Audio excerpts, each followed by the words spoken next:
como una necesidad justamente de articular allí y de explorar esa subjetividad política. Entonces, un poco para iniciar la conversación, me llama profundamente la atención la estructura del texto. Y una de estas preguntas sería, ¿por qué abordar la subjetividad política a partir de la presentación de entrevistas realizadas a lo largo de su carrera investigativa? Bueno, esta es una pregunta interesante que en alguna forma se ubica entonces en una perspectiva que podríamos llamar autobiográfica. Quizá una razón de fondo lo podríamos encontrar en una frase que se puede leer en un texto de Mauricio Villegas, el último que él ha escrito, que se llama El país de las emociones tristes. Él allí, en la parte del prólogo, dice: prefiero, con algo de inmodestia, una desenfadada conversación con muchos que un sesudo tratado con pocos. Y creo que en alguna forma de eso se trataría en ese caso, de cómo poder llegar a dialogar con muchos, de cómo poder llegar a hacernos entender por la mayoría de quienes son nuestros interlocutores. Creo que tenemos una herencia que es la herencia de la modernidad, donde lo que se pretendía era escribir la enciclopedia, la gran obra, el libro unitario, y eso trajo como consecuencia entonces el que se fuera privilegiando una voz, una única voz, la voz monofónica.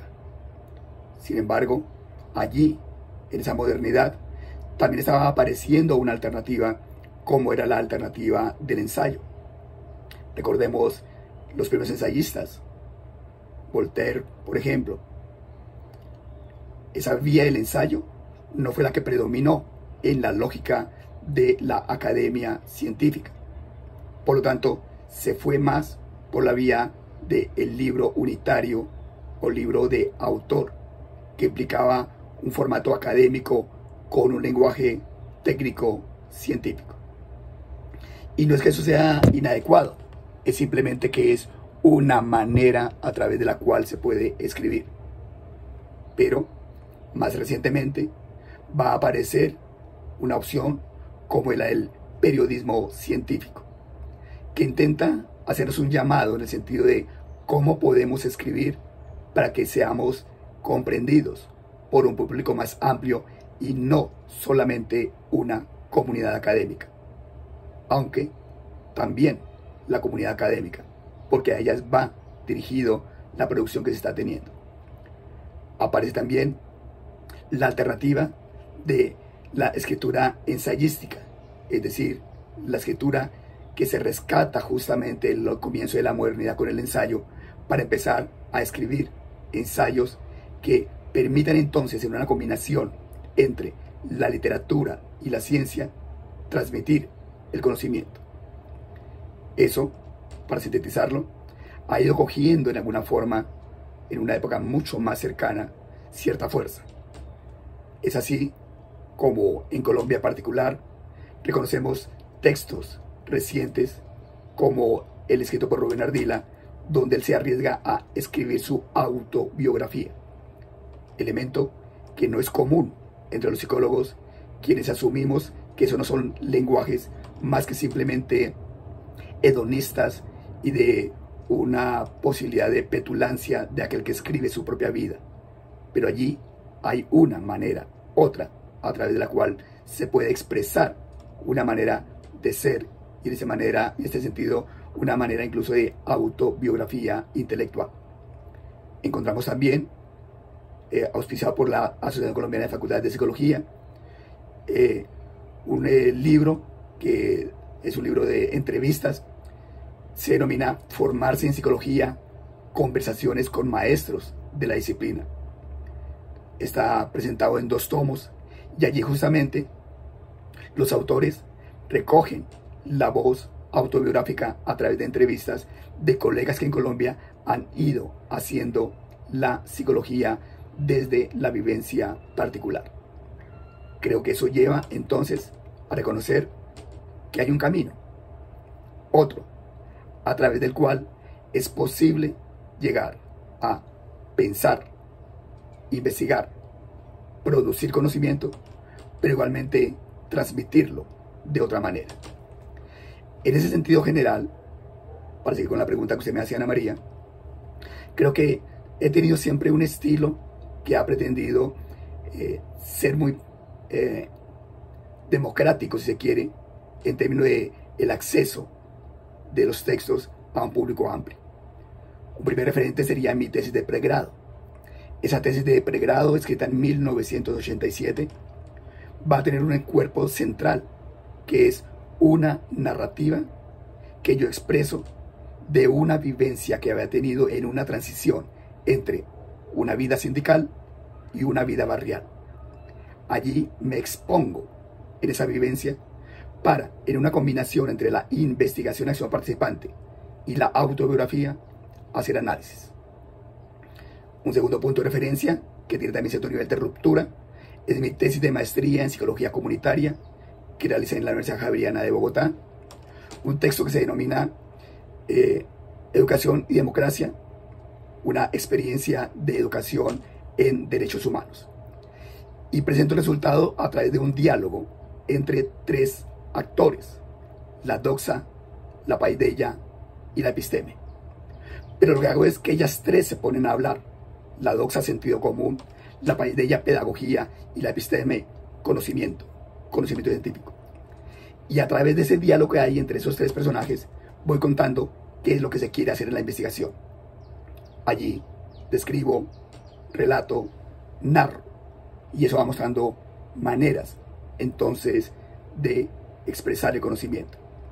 Y el último punto de referencia sería el de la tesis de doctorado, donde también asumo realizar una autobiografía que implica la narración de una vida y a partir de eso hacer el análisis de la misma. Estas no son maneras usuales de realizar investigación, menos aún de presentarla en términos escriturados. Por eso, todo ese camino recorrido me permite tomar como cierta confianza, y por el gusto que le tengo a la literatura, a la narrativa, a la crónica, empezar a hacer entonces entrevistas desde el año 2005, que es la primera entrevista que compone el libro que hoy presentamos, hasta el año 2017, que es la última entrevista realizada para efectos de este libro. Es decir, durante 12 años he venido realizando periódicamente entrevistas a colegas que ahora decido congregar, compilar en términos de este libro. Creo que estas ideas que le acabo de plantear podrían ser un poco referente de eso que usted me estaba preguntando.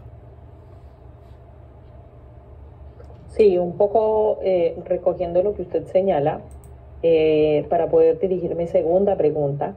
Veo yo que si bien hay un camino recorrido, una experiencia que también de alguna manera articula la vivencia frente al conocimiento científico, pero también esa propia vivencia que va cambiando a partir de ese conocimiento, creo que hay que rescatar varias innovaciones allí. Innovaciones que son incluso bien intencionadas en este sentido que usted señala, de dar un espacio para mostrar esos cambios entre la vida sindical y la vida barrial, entre también esa construcción de estos personajes que usted indica a partir de su maestría y cómo después incluye la propia voz del investigador, que a veces es mal mirado en este tipo de contextos, pues por otros que probablemente quieren mantener cierta élite en los procesos, llamémoslo así. Creo yo que estas novedades también están referenciadas en el prólogo y voy a retomar tres de ellas. La primera, y es que permite apreciar en su conjunto algunas ideas desde diversas concepciones, como usted también lo indicó, teóricas, epistemológicas, metodológicas, para definir justamente esta categoría de subjetividad política. Creo que el texto, a partir de este tránsito por las entrevistas, pues así lo refleja. Una segunda novedad, que parte de esa innovación un poco intencionada que usted plantea de recoger estas entrevistas, pues marca esas vigencias de esa idea. Son ideas que todavía están vigentes, considerando que fue en el año 2007 que empieza con sus entrevistas y que de alguna manera contribuye a consolidar un campo particular de la psicología, que es la psicología política. Y la última, que creo yo no menos importante, pero que permite reconocer esa vinculación entre la subjetividad política y la transformación social, que creo yo que es propio y necesario de nosotros como psicólogos. En este caso, yo quisiera también que pudiera usted de alguna manera como referirse un poco al proceso de el pensar y de concretar esta estructura. Me parece que también como para podernos adentrar un poquito en qué lo llevó justamente a pensar este tipo de estructura, cuál fue esa estrategia. No creo que haya sido de un día para otro que dijo vamos a coger todas las entrevistas y las vamos a poner aquí. Creo que gran parte de lo que nos hace señalado da cuenta de una intencionalidad y creo yo que eso también nos gustaría aquí saber. Si yo quisiera complementar quizá ese balance que usted hace de las características del libro, planteando 4 características adicionales, antes de dar una respuesta a la pregunta central. Un primer elemento que se resaltaría del texto que estamos presentando al día de hoy, es que en las diferentes entrevistas se logran reconocer definiciones sobre el ser y sobre la subjetividad, que permite, por lo tanto, avanzar en la comprensión compleja de lo que podría llegar a ser una expresión de la subjetividad, como es la subjetividad política, y por lo tanto, maneras de investigarla. Segundo, a través también del texto, se reconoce la categoría de sujeto político como una categoría que emerge para poder llegar a comprender las prácticas sociales y las políticas transformadoras que se viven y en particular al día de hoy. Tercero, que se permite también entonces a través de la lectura del texto con las diferentes entrevistas, que son voces autorizadas por su experiencia y saber, avanzar en la comprensión constitutiva del sujeto político, pero de un sujeto que se ve en su singularidad en cuanto sujeto concreto, para no hablar solamente de una masa, sino de justamente sujetos concretos, que permite, por lo tanto, al pensarlo de esa manera, delinear con mayor solidez estrategias formativas, educativas, que permitan que a su vez ese sujeto político se potencie. Y cuarto, reconocer entonces que en esos diálogos que sostenemos con los diferentes participantes de las entrevistas, aparecen vías diferentes para pensar formas de investigar la subjetividad y en particular formas de indagar la subjetividad política, que siempre dependerá de una noción particular que tengamos de lo que es subjetividad. Hecha ese elemento de complemento a lo que usted planteaba como características de la obra, pues tendría que plantear, como usted misma lo dice, que no es que se haya realizado una acción caprichosa de inspiración y de agrupación de estas entrevistas, sino que ha habido un camino, un proceso. Yo pienso que habría uno muy amplio, muy general, del cual uno a veces no es consciente, y es reconocer que uno tiene modelos que va leyendo, que va reconociendo. Cuando uno en sus procesos de formación logra ver libros que son recapitulación de capítulos de autores, ya sean vivos o muertos, uno ve que ahí hay una manera de recoger el pensamiento. A veces los libros son compilados de artículos de revistas. En otras son elementos constitutivos de entrevistas de un autor particular que condensan justamente. Y en otras, que sobre todo son obras post-mortem, se encuentran entonces que hacen transcripciones de las conferencias que ese autor pudo haber tenido, pero que por alguna razón no logró publicar. Tenemos ejemplos en la obra, por ejemplo, en Colombia, de Zuleta. Tenemos ejemplos de la obra de Foucault, Sentido Universal, donde hay muchos elementos de transcripción de sus conferencias y se constituyen como libros. Por lo tanto, si uno ve que hay esos modelos y se complementa también con otra alternativa, como son los libros de antología, que implica el seguimiento del pensamiento de un autor, uno se pregunta, ¿y yo no podría hacer algo parecido? A algunos les podrá parecer pretencioso, a otros les podrá parecer que es simplemente darle continuidad a una línea de actuación escritural que no es la dominante, pero que no es novedosa. Y por eso yo opto por reconocer que en esos 12 años ha habido un proceso donde hay distintos autores que implican diferentes voces, con diferentes perspectivas, de diferente formación, porque hay psicólogos, hay filósofos, hay educadores, y por lo tanto que allí hay perspectivas que se pueden llegar a complementar en la diversidad para mostrar un paneo general. Y que si bien es cierto, estos documentos pueden haber estado publicados ya, la mayoría de ellos en revistas, justamente por ese carácter fragmentario, se puede perder esa unidad que compilado ya nos muestra justamente una característica de mayor vigor, de mayor fuerza del pensamiento de aquellos con quienes dialogo a través de esa entrevista.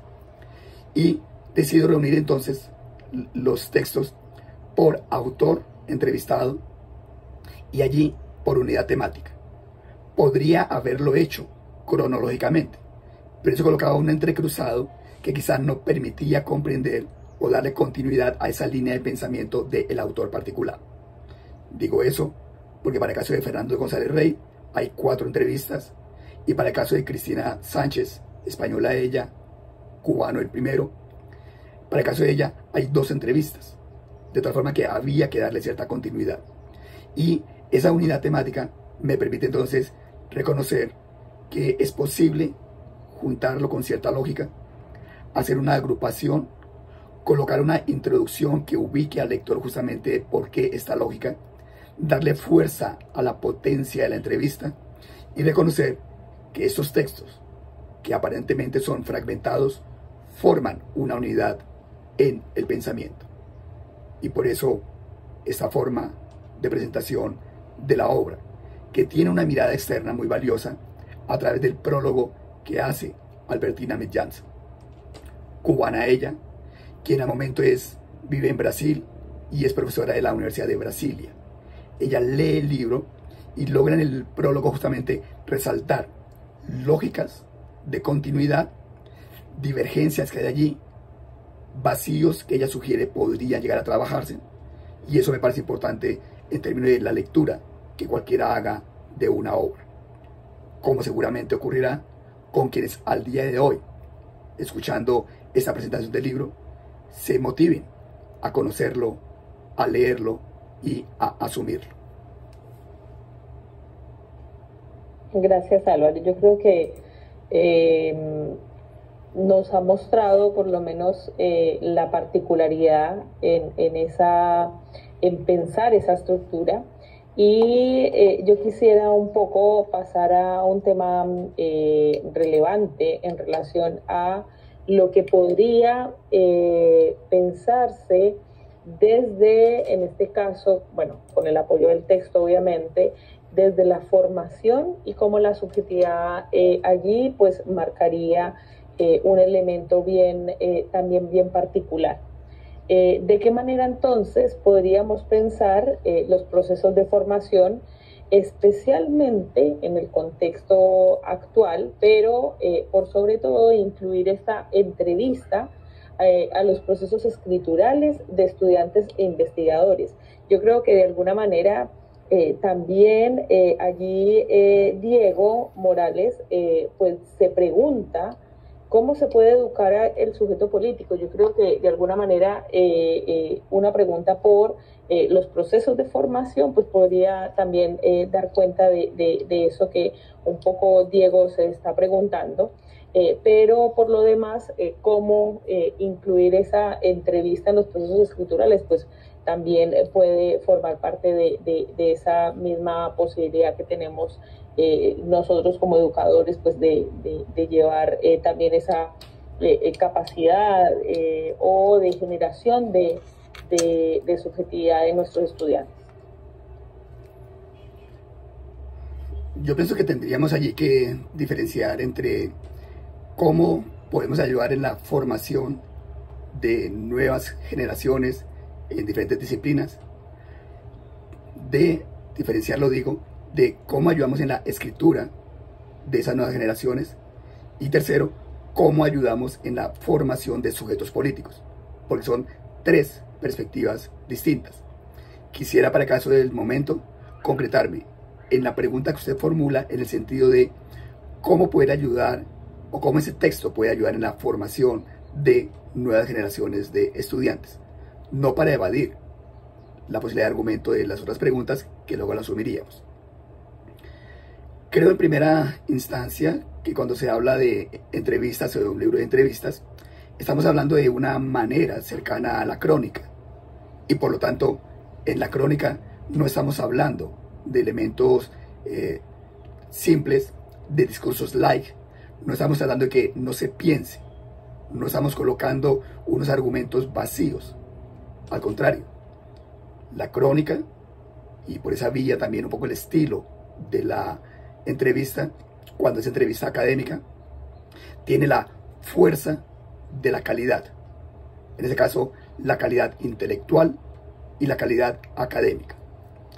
Quisiera leer una respuesta que al respecto da Juan Gosaín en una entrevista que le realizan antier a él a propósito del lanzamiento de su libro Colombia a través de una pluma, donde le preguntan a él, ¿qué debe tener una buena crónica?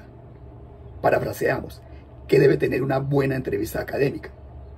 Responde él, por encima de todo, y primero que todo, la verdad, sabiendo que no hay una verdad, pero desde la cosmovisión en la que uno se ubique, la verdad absoluta, como todo trabajo periodístico.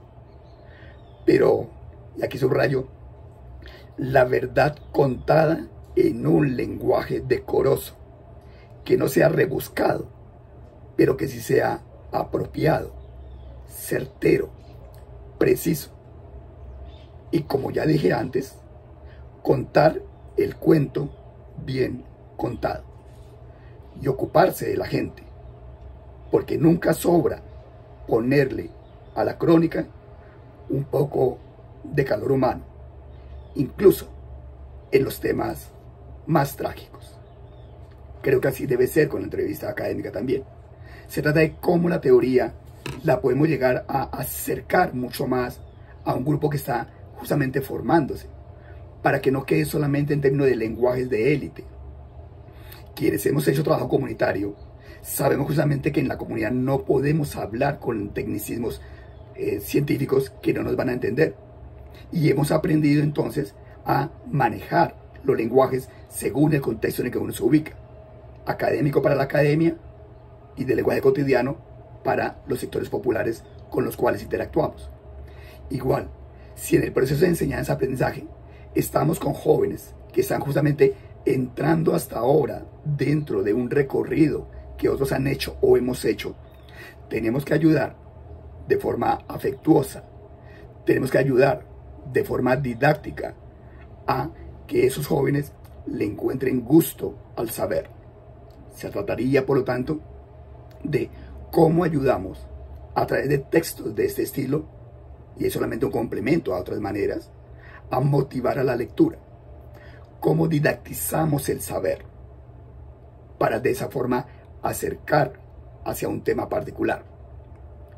Pero además, eso tiene una consecuencia, y es que allí hay una acción política de parte nuestra como educadores, en cuanto ayudamos a cambiar unas narrativas que son dominantes.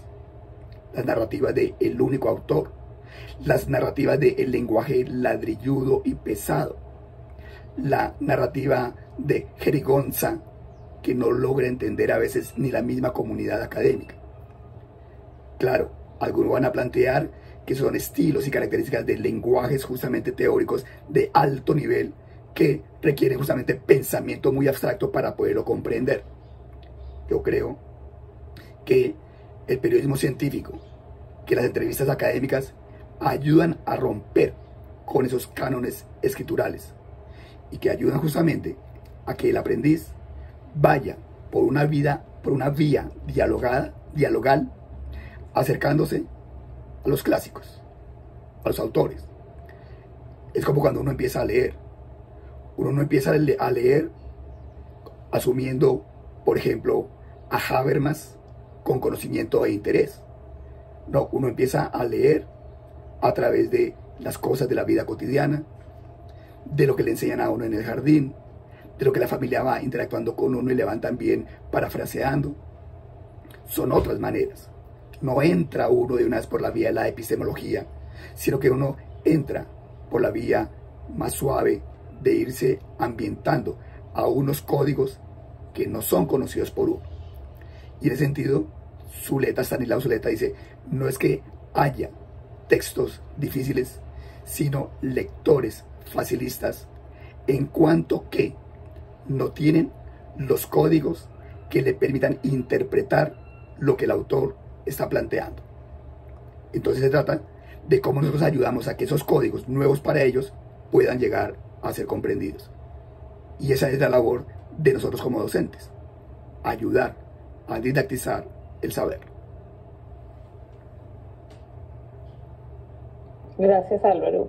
Yo creo que por lo menos aquí que habían algunos comentarios siguiendo un poco lo que usted contaba, pues es bastante interesante, sobre todo para los jóvenes, pues que puedan tener esa opción que usted narra, que usted señala, pues alrededor de cómo dentro de la formación, cómo hacemos desde la didáctica también para llevar estos procesos. Yo quisiera también pasar a una pregunta en relación a, también allí hay algunos comentarios al respecto, cómo investigar o para qué en este momento actual, pandemia, crisis social, desigualdades, brechas, etcétera, ¿para qué nos sirve en este caso investigar la subjetividad y la subjetividad política?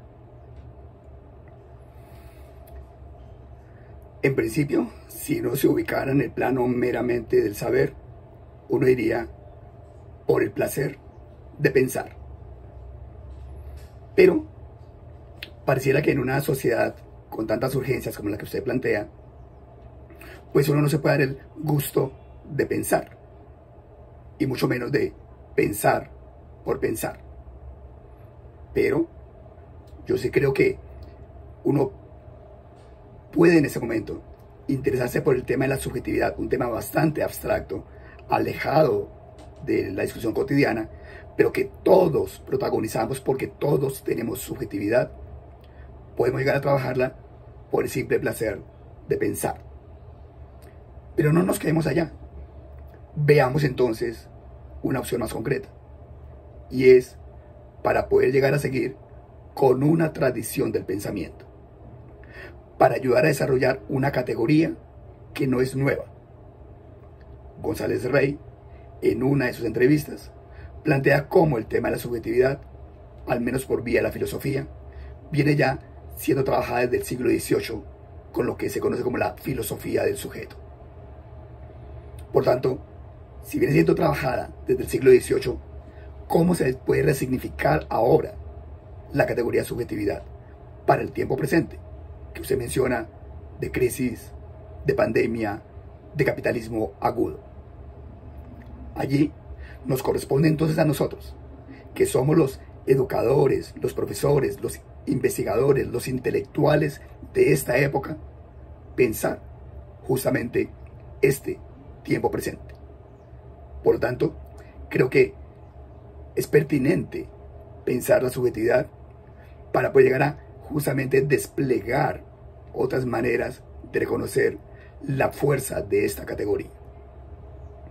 Quiere decir eso que pensar la subjetividad implica, en alguna forma, conocer e interpretar el tiempo presente, porque corresponde a nosotros, desde la academia, hacer eso, pensar las circunstancias que nos corresponde vivir. En este caso, la política, con sus distintas expresiones y variantes.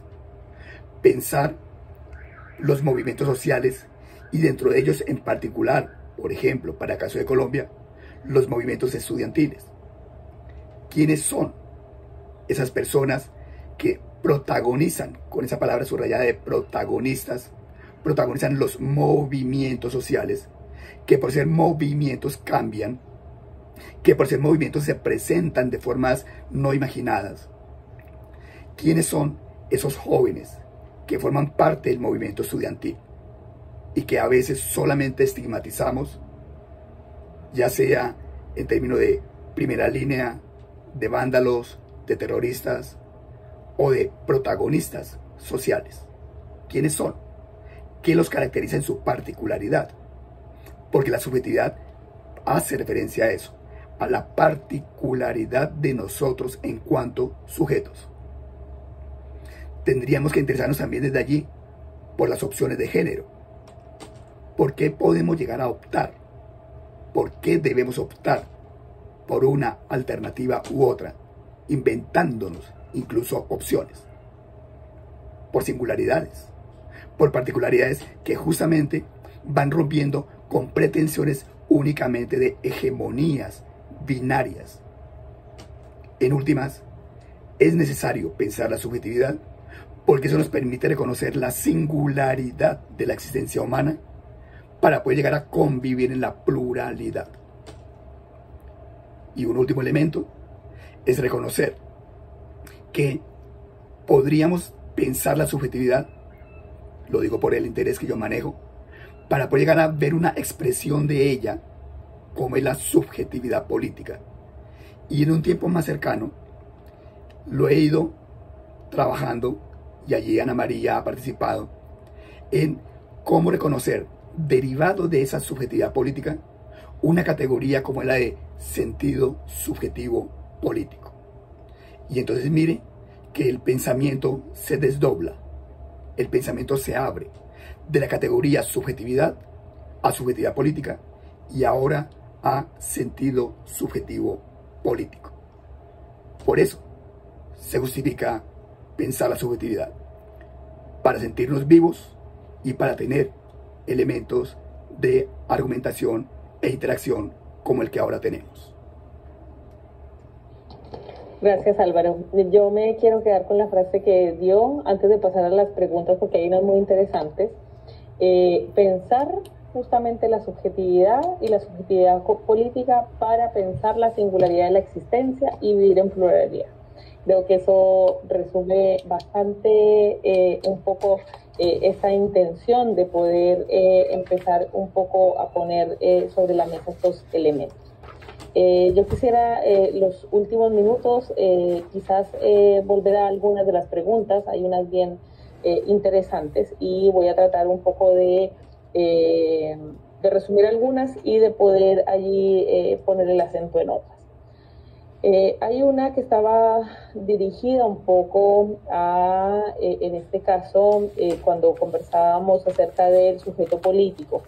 Y Arisa, por ejemplo, comentaba que es importante porque determinan un poco la vida de las personas y sobre todo la política. También, en cierta medida, un poco recogiendo otras apreciaciones, Tamara, por ejemplo, mencionaba alrededor de la producción de conocimiento, en este caso, de los diferentes científicos sociales, sobre todo en materia de subjetividad política, acerca de lo que sucede hoy en Colombia sobre, en este caso, estas relaciones entre subjetividad política y ciudadanía, un poco para explicar esa brecha, era una de las preguntas. Yo creo que si bien hay algunas apreciaciones, está la pregunta por por esa brecha que nos mencionaba Tamara. Y también había una pregunta que nos hacía Néstor en relación a la subjetividad política y las relaciones con la narrativa. Primero, pues quiero relacionar esas tres para después pasar unos minutos más para las que nos queden.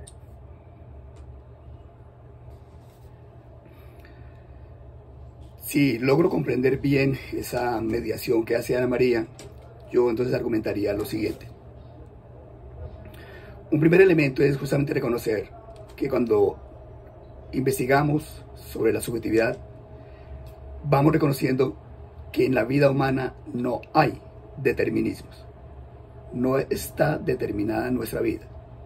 Por lo tanto, no tiene cabida aquello de que yo siempre he sido así, o yo no puedo cambiar, o árbol que nace torcido no se endereza jamás, que puede ser válido para los árboles, las piedras, pero no para nosotros, que tenemos la posibilidad de pensar sobre nosotros mismos y allí justamente tener esa característica de ser, de autoformarnos y en ese sentido de tener distintas alternativas de hacia dónde queremos ir y cómo queremos ser.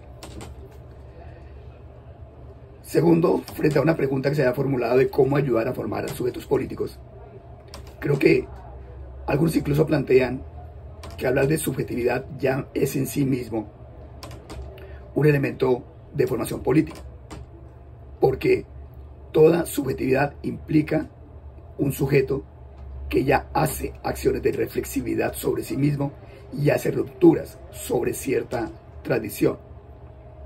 Sin embargo, nosotros, en términos de cómo ayudamos a formar sujetos políticos, tenemos posibilidades en el aula de clase a través de, y allí lo enlazaría con una de las preguntas formuladas, a través de las narrativas que nos ayuda al despliegue de esa subjetividad política.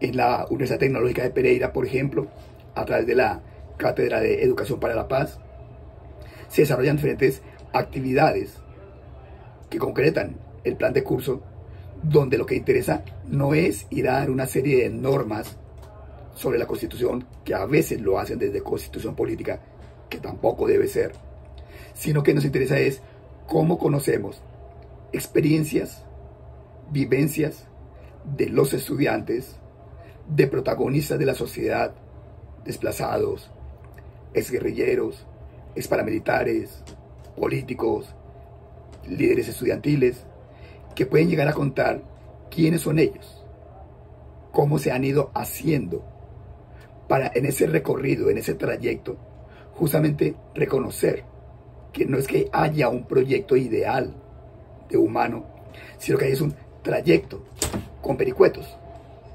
con momentos de ruptura, que van configurando, sí, cierta característica de nosotros, que a veces denominamos identidad, aunque esa categoría está en discusión, para reconocerlo más bien en la movilidad de la subjetividad en diferentes expresiones. Y entonces, que los jóvenes también se piensen a sí mismos y se asuman, ya sea como protagonistas políticos o, una palabra que no necesariamente se asumen ellos, como víctimas del conflicto. Para el caso de la Universidad Tecnológica de Pereira, que es una universidad pública, donde llegan muchos jóvenes de sectores populares, pues son jóvenes también que vienen de las regiones y que han vivido lo que ha sido el conflicto directo, cómo ellos se narran, cómo ellos comentan sus experiencias, cómo crean redes de solidaridad entre los grupos, cómo se sienten escuchados, no juzgados, cómo hacen acciones de pintura para mostrar una parte de la vivencia que han tenido, cómo narran cuentos, como maneras también de expresar su vivencia. Porque la narrativa o los métodos narrativos se expresan de diferente manera. Allí uno podría dar un listado de alternativas, pero siempre el contexto, la creatividad y la necesidad del docente van a demarcar la manera como él mismo crea o recrea alternativas para expresión de esa narrativa que ayuda en la formación del sujeto político. Creo que allí hay que asumir que el profesor no puede ser en el aula de clase voz cantante, es dinamizador, ayuda a que el estudiante se pronuncie, pero eso implica entonces tener nociones donde se bajan relaciones de poder, se quitan esas relaciones, se mantiene una relación horizontal, se cambian los esquemas incluso de salón para dar la clase, se aprende a escuchar, se aprende a que el otro vaya hablando en confianza, porque no se habla de entrada, hay que generar las condiciones. Decir el cómo sería como dar recetas, y en un evento como estos, pues no estamos para dar recetas, sino para tratar de despertar la posibilidad de el pensar e invitar a ello, siempre a pensar. Gracias, Álvaro, y yo terminaría con dos intervenciones. Uno que nos hace Joan sobre una pregunta en particular, y es cómo pensar esa subjetividad política por fuera de los movimientos sociales. Y en relación a lo que usted estaba un poco relacionándolo con en el marco del paro, de la primera línea, vándalos, etcétera, podría entonces un poco los jóvenes que participaron en esas movilizaciones vivenciar un dinamismo propio de la subjetividad política. Esto lo pregunta Susana. ¿Es una reconstrucción o deconstrucción del sujeto político? Y para finalizar, Oscar Salamanca un poco señala allí como autor de la pintura que está en el libro. Quiere saber un poco cuál es su interpretación desde la subjetividad política, lo que está allí representado. Yo creo que con eso nos quedarían los últimos minutos de intervención. Bueno, estando en este momento de cierre, volver a agradecer a todos los colegas que están aquí participando, que han tenido este gesto solidario de participar al día de hoy, porque yo vuelvo a decir una frase que suelo utilizar en estas conferencias, en estos eventos, y es que en las conferencias, y en este caso en la presentación de los libros, así como en los hospitales, es donde se conocen a los amigos. Y aquí están los amigos, en lo que uno podría llamar una política de la amistad, que forma parte también de la construcción de otras maneras de sensibilidad en red entre nosotros. Creo con eso entonces que, pensando en las preguntas que se han formulado, la subjetividad política no se refiere únicamente a pensar movimientos sociales, aunque yo haya dado una respuesta que la enmarqué allí. No, la subjetividad política se da también en términos de sujetos que están por fuera de los movimientos sociales. Ahora, lo que ocurre es que se ve de forma mucho más clara, más marcada, cuando se participa, y valga la redundancia, de forma activa dentro de un movimiento social. ¿Quiere eso decir entonces que tanto quienes participan en movimientos sociales como quienes no lo hacen tienen, primero, subjetividad, y segundo, tienen subjetividad política? Es igual que cuando antes se nos hacía la pregunta, porque trabajábamos sobre todo con víctimas, se les preguntaba entonces, ¿y los paramilitares también son sujetos políticos? ¿Los paramilitares también tienen o tuvieron subjetividad política? Y la respuesta es sí, claro que sí. Otro tipo, de sus propias características, que hay que indagar justamente.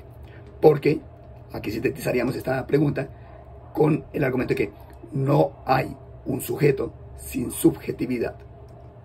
Por esa vía, diríamos también que no hay un sujeto sin subjetividad política, aunque algunos sujetos tienen más despliegue de la subjetividad política que otros, que implica entonces argumento a la segunda pregunta, y es los jóvenes que han participado del paro nacional, que para algunos acabó, para otros continúa todavía, con distintas expresiones, para no quedarnos solamente en la primera línea, que es una expresión de esa participación juvenil. Esos jóvenes expresan, primero que todo, se expresan como sujetos. Segundo, como sujeto político en cuanto están actuando en el espacio de lo público y reclaman reivindicaciones del bien común, no solamente reivindicaciones de orden personal. Y ese elemento de lo público y del bien común los coloca justamente como sujetos de debate, protagónicos, que tienen la posibilidad de pensar, de pensarse y de proponer alternativas, tanto de sociedad como alternativas de maneras de ser. Por lo tanto, es claro que estos jóvenes que han participado en el paro nacional son sujetos políticos. Y por último, la pregunta que nos formula Oscar. Ese dibujo o pintura mejor que nos presentó, Oscar es un artista, trabaja con nosotros en el Departamento de Humanidades y generosamente nos obsequió esta figura para la portada. Muestra justamente las características de la educación. Ustedes ven allí, claro, es una pintura que uno puede interpretar, pero una interpretación es que hay allí una silla que demarca en alguna forma un aula, y un aula donde hay allí un sujeto que puede estar sujetado por todas las lógicas de la educación, o un sujeto que tiene la posibilidad de abrirse a ser otro con otras características, en cuanto que, y aún desde la silla, desde el aula de clase, se pueda llegar a pensar, le ayudemos a que se piense. En esa alternativa estamos todos nosotros. ¿Cómo ser cada vez más sujetos libres? Lo que de alguna forma se dice de sujetos desujetados. ¿Sujetos desujetados de qué? De una serie de constricciones que hay sobre nosotros, constreñimientos, de sujeciones que nos sujetan, maneras de actuar, maneras de hablar, formas de ser, que son culturalmente establecidas y que por eso nos cuesta tanto trabajo romper. Pero hay que hacerlo. Tenemos que pensar en alternativas de sociedad, y no podemos pensar alternativas solamente desde la tradición y sobre todo desde la reproducción de la tradición. Tampoco eso se logra esperando que haya la gran revolución. No, toca hacerlo a diario, en la vida cotidiana, desde nuestras prácticas específicas, mirándonos a nosotros mismos, haciendo veeduría de nuestros actos y peleándonos entre la tradición y lo que queremos instaurar como nuevo. Creo que la charla del día de hoy es un buen ejemplo de ello. No hubo una conferencia magistral, hay una conversación tanto con Ana María como con los colegas que están en el chat, y eso demarca otras maneras de ser, porque nos colocamos en condición de diálogo que siempre será bienvenida. Gracias, Álvaro. Yo también quiero agradecer, creo que más adelante ingresará alguna persona de aula, pero por lo menos nosotros estamos muy agradecidos por la conversación. Yo por lo menos muy gustosa de haber compartido este rato con usted. Ya ve que soy amiga para estar en las presentaciones. Ojalá no nos encontremos en hospitales. Bueno, un poco también agradecerle a Diego, bueno, a Tamara, a Néstor, también toda la barra inicial que le envió saludos a Álvaro. Un poco también recoger los diferentes como apreciaciones, comentarios, opiniones alrededor también de lo que íbamos conversando. Y bueno, la invitación está a seguirnos justamente pensarnos, a pensarse, y bueno, y a pensar las diferentes problemáticas, situaciones que se nos presentan en cualquier latitud, sea en el norte o en el sur. Yo también me quiero un poco despedir también de todos ustedes, bueno, de Álvaro igual, y agradecer por el espacio. Muchas gracias, Ana María. Como se plantea, esperamos a alguien de aula porque además han ofrecido la entrega o sorteo de una centena de libros, no sé cuántos son, para los colegas participantes. Entonces, Byron, a quien le agradezco además mucho todo el apoyo que ha prestado. Siempre en estas acciones hay hombres o mujeres en la sombra, tras bambalinas, y aquí, por fortuna, Byron salió de la sombra, está a la luz, mostrándonos su vitalidad, su jovialidad, y por eso es que esta actividad ha salido como ha salido. Muchas gracias, Byron. No, señor, muchas gracias, maestra Ana María, y a todas las personas que nos estuvieron siguiendo y del equipo de Aula. No se vayan, todavía tenemos el sorteo de 3 ejemplares de la obra, vamos a hacerlo en este momento, entonces hagámoslo sin tanta dilación.